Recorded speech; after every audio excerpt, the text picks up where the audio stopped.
YS Jaganmohan Reddy sir గారు ఎందుకు మీరు సైలెంట్‌గా ఉన్నారు?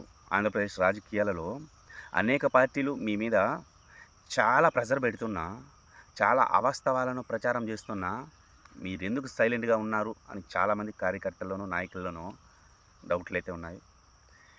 మనము చరిత్ర చూసుకుంటే గొప్పలకు పోయి తొడలు కొట్టే నాయకుల్ని ఎంతోమంది చూసాం. కానీ ఏపీ రాజకీయాలలో మాత్రము ఏదైనా సరే సహనంతో భరిస్తూ నవ్వుతూ సమాధానం చెప్పే నాయకుడు ఎవరన్నా ఉన్నాడు అంటే అది వైఎస్ జగన్మోహన్ రెడ్డి సార్ గారే. ఆయన నిశ్శబ్దమే ఒక పెద్ద యుద్ధం.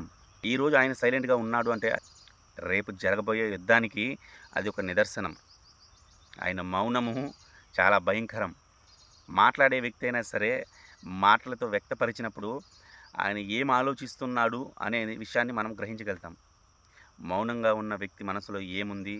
మౌనంగా ఉన్న వ్యక్తి ఏ క్షణానికి ఏం చేస్తాడు అనేది ఎవ్వరు గ్రహించలేం.